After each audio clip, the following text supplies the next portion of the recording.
We begin where we left off. We know now that Sodom and Gomorrah were nuked by Yahweh and his two deputies angels, one of whom was his own son Ninurta and the other his comrade Nergal. This is recorded in the Sumerian tablet called the Era Epos, famously translated by P.F. Gossman. The Era Epos or epic not only explains the nature and causes of the conflict that led to the ultimate use of nuclear weapons against the inhabited cities of Sodom and Gomorrah, but in truth, they wanted to kill God Nabu, son of God Marduk, who was believed to be hiding therein. We shall take you to the complete sequence of events that took place in the Council of War room among Anunnakis. In the Epic of Era, there is information that before the awesome weapons were used there was one more confrontation that had taken place between Nergal and his brother Marduk. Nergal is the third son of Enki. The first son was Marduk, and the second son was Nin-Gish-Zida aka Thoth. Nergal was from a very young age envious of his brother Marduk, mainly because of the attention he got as the elder sibling, and also Marduk was an intelligent diplomat, able administrator, highly educated, and heir apparent to the Enki clan. The Era Epos goes on to say, Nergal used threats to persuade his brother Marduk to give up his claims to supremacy. But this persuasion failed. Back in the Council of Gods, Nergal voiced the recommendation for the use of force to dislodge Marduk. We learn from the text that the discussion went on for more than 1 day and 1 night, without ceasing. An especially violent argument developed between Enki and his son Nergal, in which Enki firmly stood by his firstborn son. Enki lost his patience and shouted at Nergal to get out of his presence. Leaving the council in anger, Nergal made up his mind to unleash the nuclear weapons. Here it is clear that it was Nergal's idea to nuke Sodom and Gomorrah. He wanted to kill his own nephew Nabu and with some luck even his brother Marduk. We learn from the text known as CTXV 14446 that it was Jibal, whose domain in Africa adjoined that of Nergal, who alerted Marduk to the destruction scheme hatched by Nergal. Alarmed, Marduk inquired of Jibal where the nuclear weapons were kept.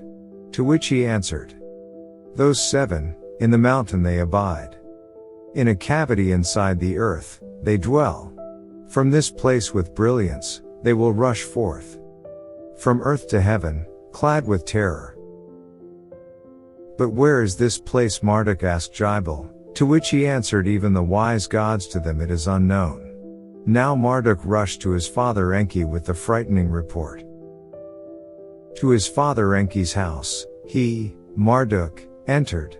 Enki was lying on the couch in the chamber to which he retired for the night.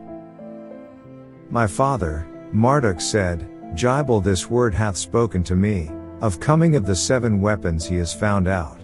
Telling his father the bad news, he urged his all-knowing father, "Their place to search out, do hasten thou."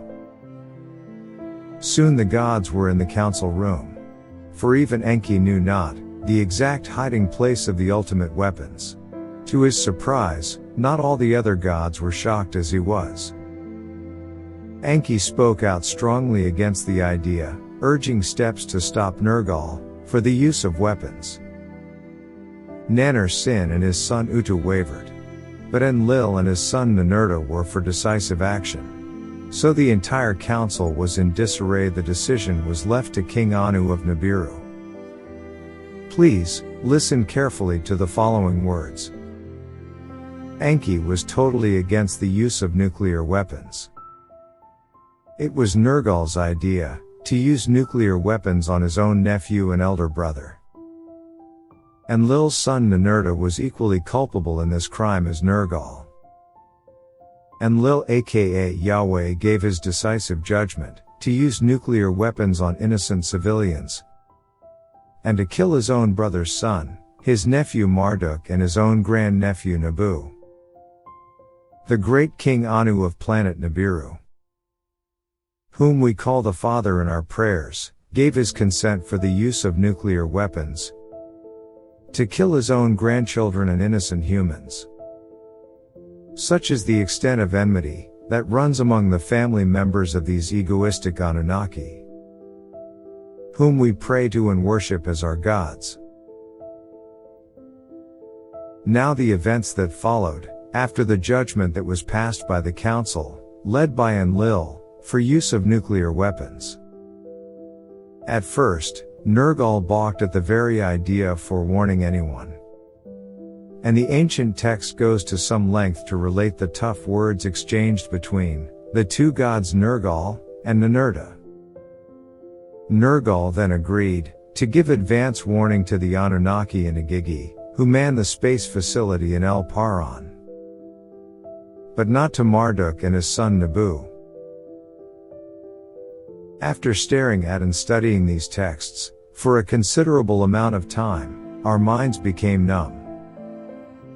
We at Lea Nebula deduct that this blind hatred and the unpredictable nature of Nergal was a psychological problem. We suspect he had some substance abuse problem, meaning must have been a drug addict. And also we find some psychological issues with his mind because this reckless behavior of his is consistent throughout history. Ninurta wanted to reason and control this outburst of Nergal.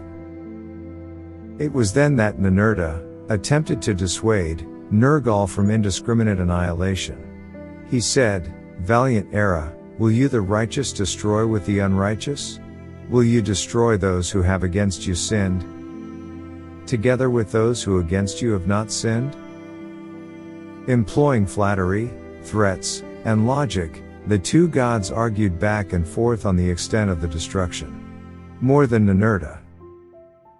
Here in the epic it is clearly written, even though Ninurta was a sworn enemy of Marduk, the use of nuclear weapons and its aftermath effects suddenly started to weigh on his conscience.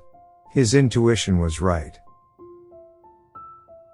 We will later reveal, he will be the victim of instant karma. Nergal was consumed by personal hatred. He said, "I shall annihilate the son, and let the father bury him. Then I shall kill the father, let no one bury him," he shouted. Employing diplomacy, pointing out the injustice of indiscriminate destruction, and the strategic merits of selective targeting, the words of Ninurta finally swayed Nergal. He heard the words spoken by Ism, Ninurta, the words appealed to him as fine oil. Agreeing to leave alone the seas, to leave Mesopotamia out of the attack. He formulated a modified plan. The destruction will be selective. The tactical aim will be to destroy the cities where Nabu might be hiding. The strategic aim will be to deny to Marduk his greatest prize, the spaceport at El Paran, the place from where the Great Ones ascend. When Nergal finished presenting this latest plan, involving as it did the destruction of the spaceport, El Paran, Ninurta was speechless. But, as other texts assert, Enlil approved the plan when it was brought to his decision. So also, apparently, did Anu. Wasting no more time, Nergal then urged Ninurta that the two of them go at once into action. Then did the hero Era go ahead of Ism. Remembering his words, Ism too went forth, in accordance with the word given, a squeezing in his heart. Ninurta was now acting, because of his word given to Nergal. He was not 100% sure of what he was doing was right.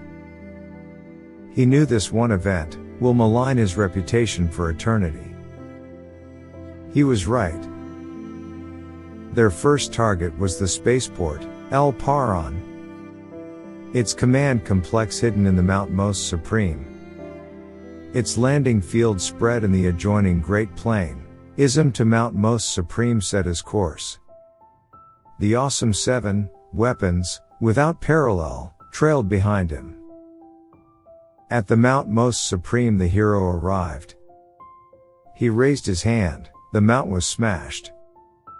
The nuclear holocaust was unleashed. The plane by the Mount Most Supreme he then obliterated. In its forests, not a tree stem was left standing. So, with one nuclear blow, the spaceport was obliterated, and the mount, within which its controls were hidden, smashed, the plane that served its runways obliterated. It was a destructive feat. As the written record attests in Era Epos, performed by Ninurta-ism. He then broke his flank, and turned. Trailing right behind him, was Warlord Era aka Nergal. What this written record Era Epos shows is that there was forest area surrounding the spaceport, El Paran, which today stands in the middle of arid desert. It is for sure that this transformation of a green environment to an arid desert was brought about by this nuclear war. Now it was the turn of Nergal, Era, to give vent to his vow of vengeance. Guiding himself from the Sinai Peninsula to the Canaanite cities by following the King's Highway, Era upheavaled them.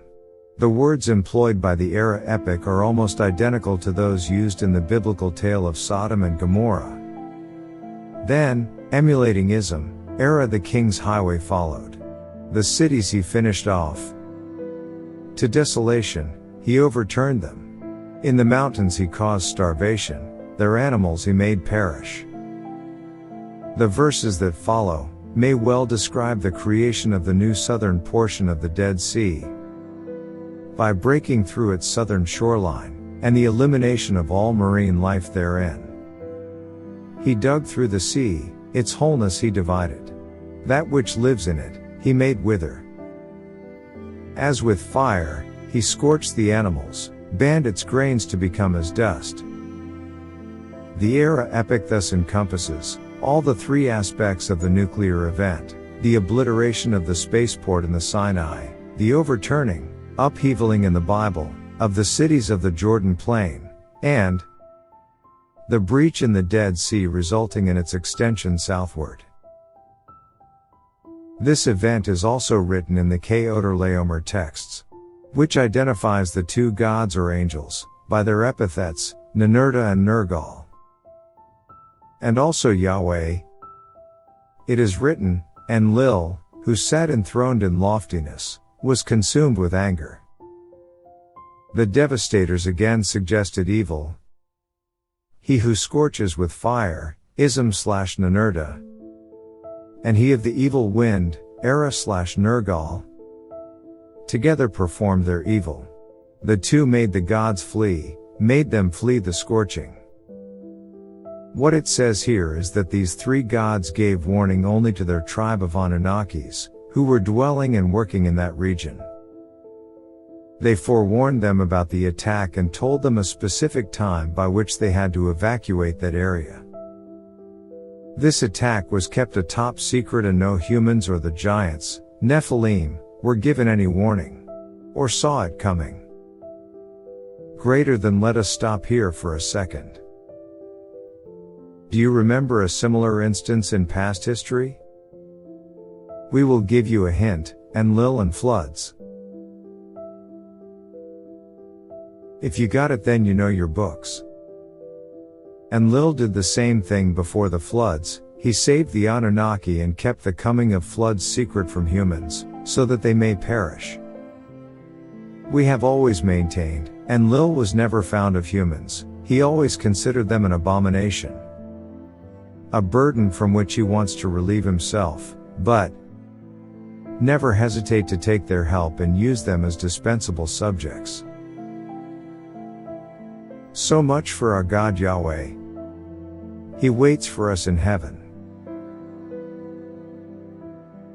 Manetho was the first known historian to have divided the Egyptian rulers into dynasties, a practice that continued to this day.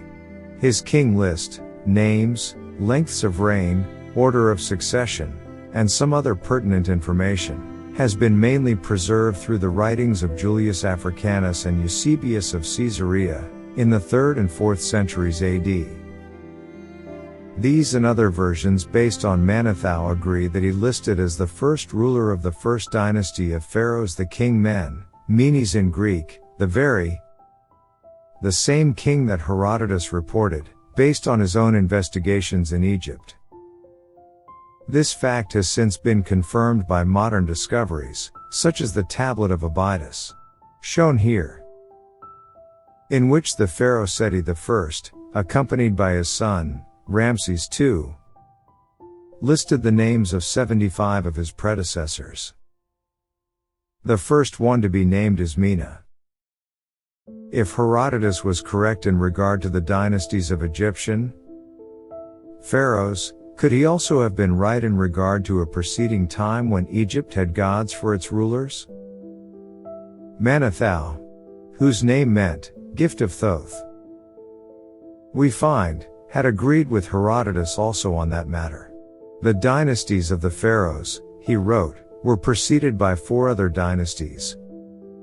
2 of gods, 1 of the demigods, and a transitional dynasty. At first, he wrote, 7 great gods reigned over Egypt for a total of 12,300 years. Ptah aka Enki aka Shiva ruled for 9,000 years. Ra aka Marduk aka Ganesha, ruled for 1,000 years. Shu ruled for 700 years. Geb ruled for 500 years. Osiris ruled for 450 years. Seth ruled for 350 years. Horus ruled for 300 years. 7 gods ruled for 12,300 years. Nowhere in the history of this planet has any one dynasty ruled over any part of the world for such a phenomenal period of time. Above were the list of rulers from the Enki dynasty. They were the most efficient administrators and rulers of people. Enlilites aka Yahweh and his clan could not rule over any part of the world for even a few thousand years. They were more like a wandering nomad, highly skilled militarily, destroying everything, and having no knowledge of even developing a drain system in their respective habitats.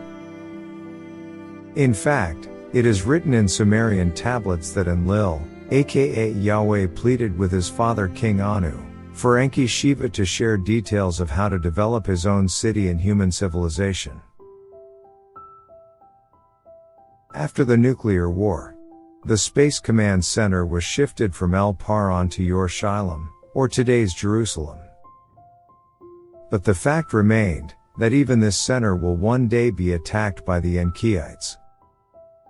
Why, we shall share the details in few minutes. By this time, the human population and that of giants Nephilim were growing significantly. Yes, viewers, just like the great floods could not annihilate the humans and giants, even now this nuclear war, in which 7 nuclear weapons were dropped on Earth, could not kill the giants Nephilim and humans. They somehow survived to Yahweh's annoyance. But now he had a new problem on hand. The gestation period of Anunnaki to bear children was far greater compared to humans. So few hundred Anunnaki were not competent enough to withstand the tsunami of the human and Nephilim army. Enlilites wanted their own human army to guard the spaceport. Who could fit the bill other than the clan of his only loyal servant Abraham? Hebrews from the days of yore to this day recently were always wandering tribes with no land or nation of their own, settling and living wherever they could find work and food. So Yahweh chose these people with no land to be perfect. He wanted to get them out of Egypt to Jerusalem to guard his spaceport. Hebrews were not happy about this, as we shall see. This is latest snapshot of Google Maps. Here it shows the route to be taken from Giza Pyramid in Egypt to Jerusalem. It says here it would take roughly 151 hours if the journey is taken by foot.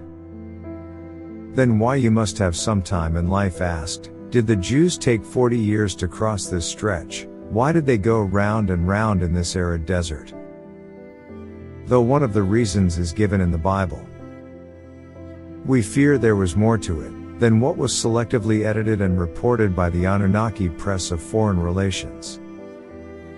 It says in the Bible, "In the wilderness, the people's fear leads to a failure to trust God.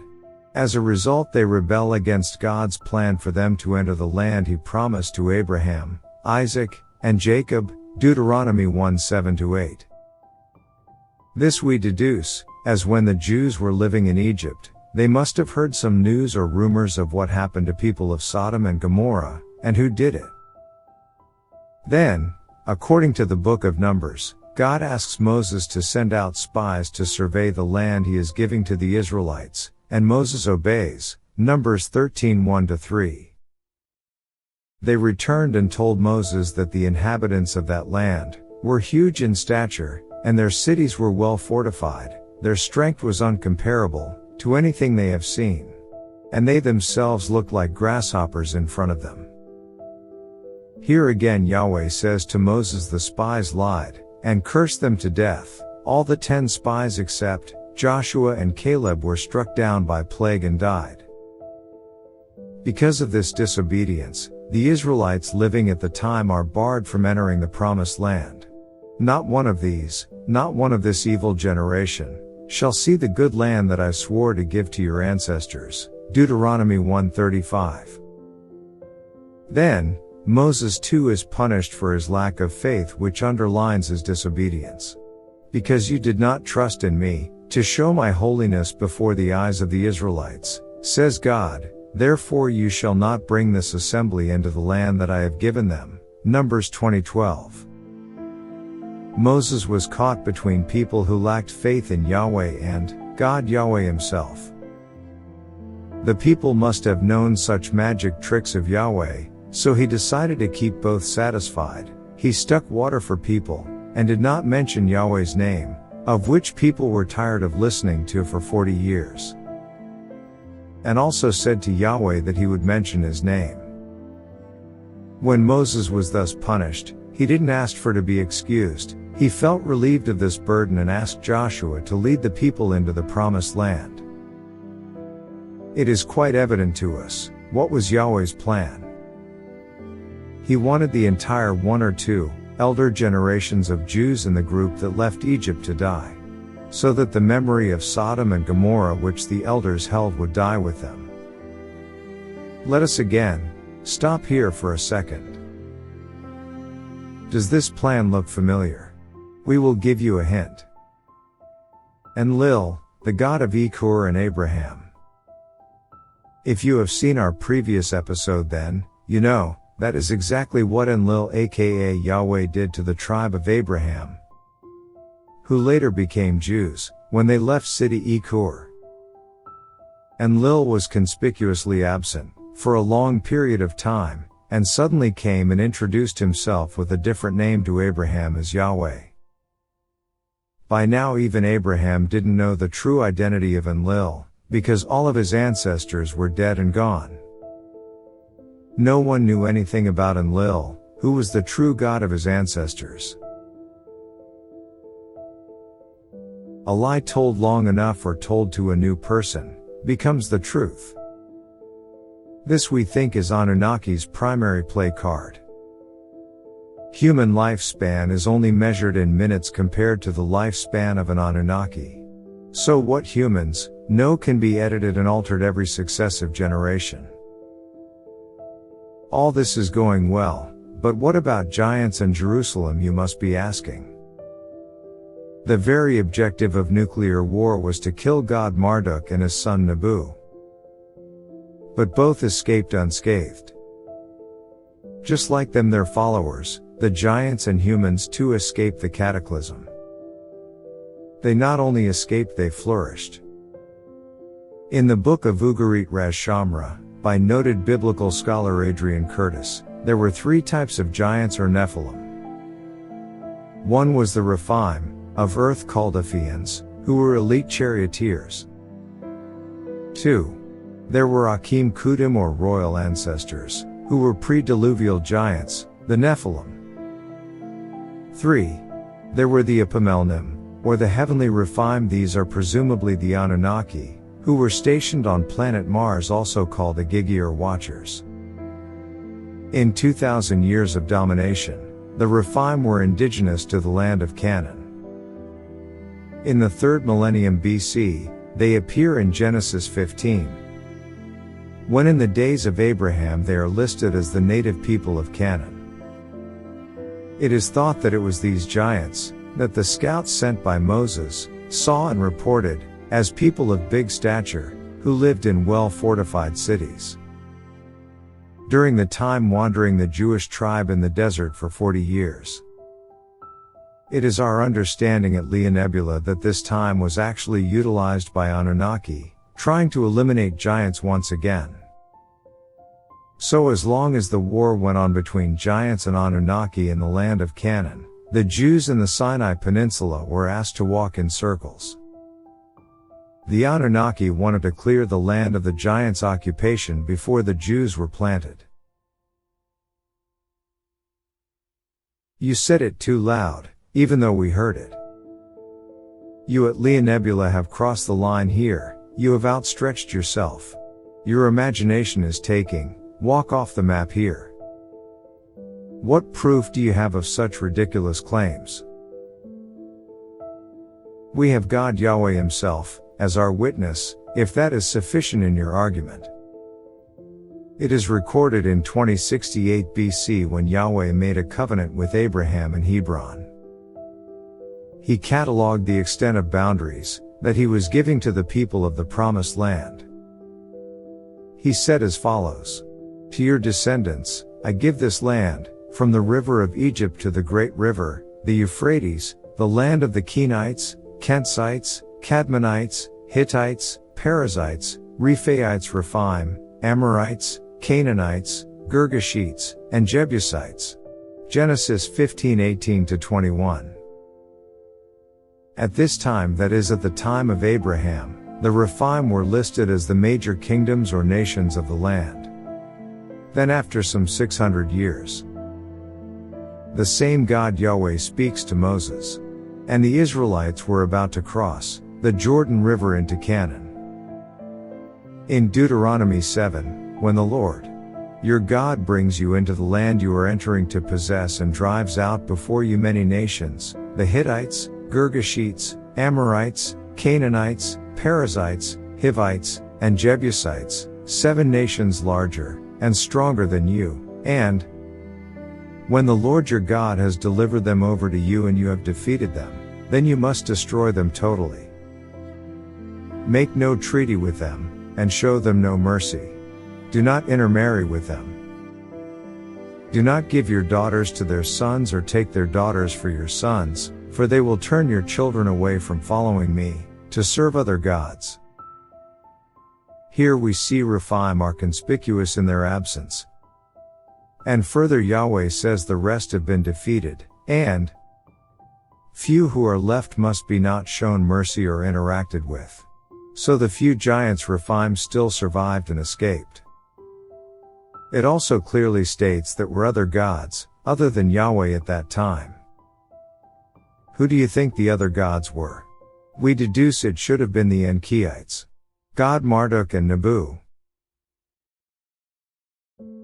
Even if their name is conspicuously absent, the Rephaim in reality survived. These Rephaim were military-class people who did not mix with other indigenous people, and were given names such as Emim by Moabites, Zan-Zuman by Ammonites, and Ayuim by people of Nega, originally occupying Lebanon and the Mount Ammon area. They spread north to coastal Syria and Jordan, where they built fortified cities. In the western part of Palestine, they allied and interbred with Kalaites who had come over from Crete and settled in a coastal area that later became known as the Philistines or Phoenicians. They were called Anakites, after their ancestor Anak. Hebron was their capital. Deuteronomy 2 states that the land of Ammon was formerly inhabited by Rephaim, whom the Ammonites called Zan-Zuman, people who were great and numerous and tall as Anakites. In the Jewish Midrashim literature, the name Zan-Zuman means great masters in war. The people were reportedly offsprings of the Canaanite women and Nephilim of the old. However, this claim by Yahweh that Rephaim were destroyed was premature. During the next 400 years period equated to the period of the Judges, the Anakim, Amalekites, and Philistines allies controlled and ruled the land, and caused the Hebrew tribe much difficulty. The Anakim appeared to block the occupation of Israelites mainly in the mountainous region of their cities. This is recorded in Deuteronomy 25. It says, "Remember what Amalek did to you, in your journey after you left Egypt. How undeterred by the fear of God they surprised you, when you were famished and weary, cut down all the stages in your rear." The ferocity of the attacks of the Amalekites cut the Israelites' journey into Canaan. Yet they were blocked once more, when they sought an indirect route through the Philistine and were harassed again.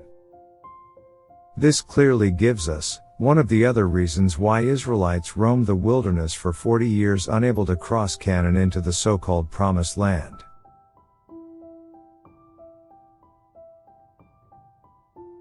In Jeremiah 47, these Philistines were said to be remnants of Anakim. Who were these? Philistines are supposedly part of the Anakim. Genesis 10 states that the Philistines descended from Calaites or Cretans, who settled in the coastal area displacing the native Avim. In fact, one curious reference in the book of Amos indicates that a deity brought the ancestors of the Philistines from Crete and settled them in Canaan, just before the Exodus. These Cretans intermarried with Rephaim, producing giants who were fierce warriors, who were called Philistines by Hebrews. If you have followed so far, you could guess who that deity could have been. It was Enki Shiva who saw the move that his brother Enlil was about to make, by getting some tribe of nomads to guard the spaceport. He outmaneuvered Enlil, and brought his own tribe to settle in Jerusalem. Who else could have the relentless skill of fighting like the Rephaim? Their inner-bred human descendants are the Philistines. Hence explains the presence of Goliath, who fought on behalf of the Philistines against David. And have they succeeded in their mission so far? Look at the Dome of the Rock in Jerusalem. And who lays claim to it today? How far back did the descendants of Rephaim have occupied this area, you ask? Well, after Sodom and Gomorrah were destroyed, Abraham moved and settled near Beersheba to live. There, he had to pay tribute and make a treaty with Abimelech, the king of Philistines. Abraham had to purchase the land rights and obtain permission to live there. So this evidently states that the Philistines were the original inhabitants of Canaan, Gaza, and the land today called Israel. It is the Hebrews who are the occupiers, not the other way around. This treaty between Abraham and Abimelech happened around 2068 BC. It was 4,034 years ago. That's how far back they have been living there. Before, Enlil got his promised country, Israel, independent in 1948 AD. What do you think he is doing by sitting with his eyes closed, meditating? No, he is not into such trivial games as children do. Meditation is for people who want to self-amuse themselves with the power of nature. He is making moves and counters moves himself. See all permutations and combinations of a solution, for every possible situation. He seems to know what moves his enemy is going to make, even before the enemy in his mind realizes that such move is possible. That is precisely the reason why we humans and giants have survived even today, against the unsurmountable power of Anunnaki. It drives Enlil mad and crazy with his repeated failures. That he almost got into a physical altercation with Enki, which too is recorded in Sumerian texts.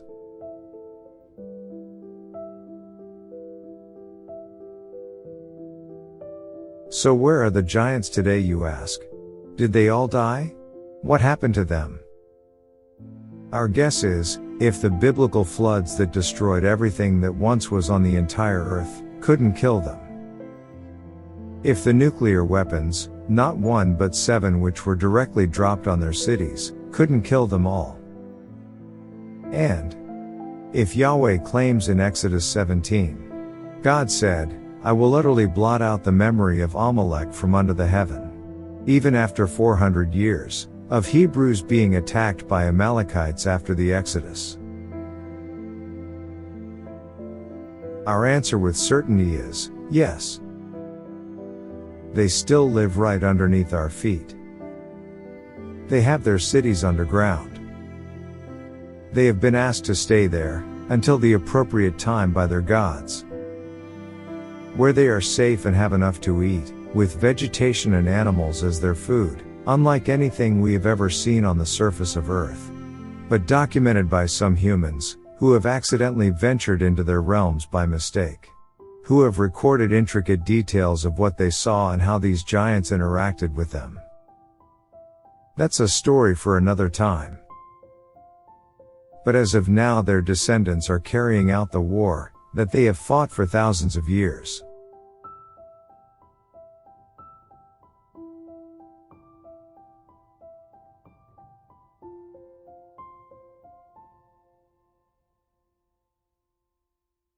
They, as we understand, are not demons or giants, who devour humans, and create havoc, as popular propaganda says. Spread by such cronies called Illuminati, who represents Anunnaki on Earth these days. Who rules every aspect of our daily lives, from what we read, what we eat, and what we hear. Whoever is on their side, is called an angel, and against them are called demons. How do we get such a preposterous idea again? You ask. See these pictures and tell what feeling is evoked in your subconscious.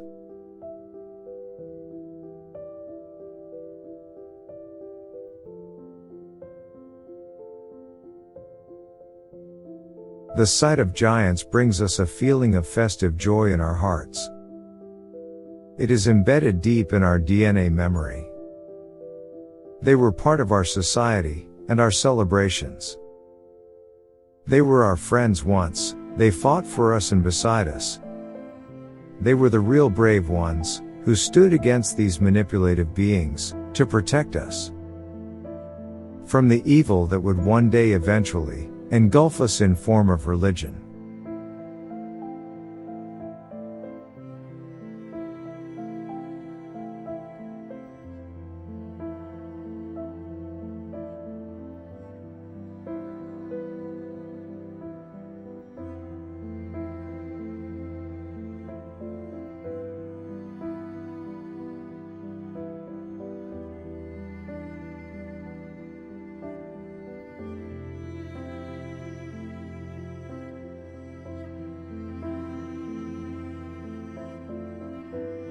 We at Leah Nebula are not pro-Palestine, or against Israel. Or pro-Judaism or against Islam. We are nobody, you should not take us seriously, or what is mentioned in this video. Take the clues and do your own research to draw conclusions. Self-taught masters, even the masters we say. Data in our research suggests, these were one among many places on Earth where the Rephaim took the last stand, before they were relocated to the underground cities.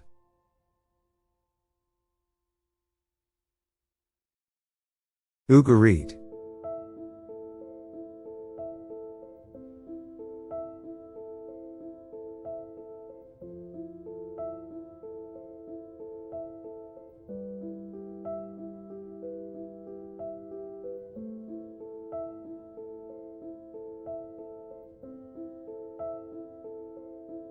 Derinkuyu is an underground city in Turkey.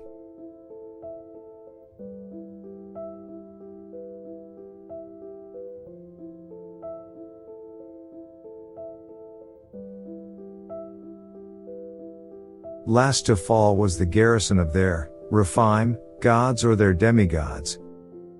It has been thoroughly researched and documented that in this place, no cult objects, statuettes of gods, or any ritualistic articles have ever been found. This suggests and indicates that it was inhabited not by worshippers, but by those who were the subject to worshipping, the gods of antiquity, the Anunnaki. The most vital of these, the one that led directly to the Mission Control Center in Jerusalem, was the crossing point at Jericho. It was there that the Israelites crossed the Jordan into the Promised Land. It was there, we suggest, that millennia earlier the Anunnaki established a town to guard the crossing point, and to supply their various outposts surrounding Jerusalem, or in those days called Yor-Shilam. Until man made Jericho his home, it was an outpost of the gods.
کوچکترین تحرک شما از دید نیروهای اطلاعاتی، امنیتی و نیروهای مسلح ما مخفی نیست و بدانید اگر کوچکترین حرکتی از طرف شما علیه ملت ایران اتفاق بیفته، حتما بدانید که در این حرکت مقصد نیروهای مسلح ما مرکز رژیم صهیونیستی خواهد بود.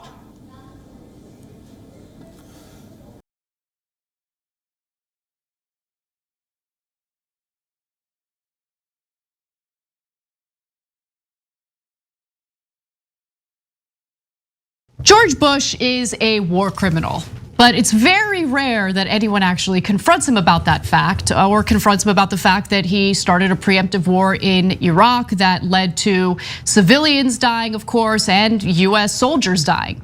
But Mike Preisner decided to take the opportunity when Bush was in Beverly Hills. This is a wonderful video. Let's take a look.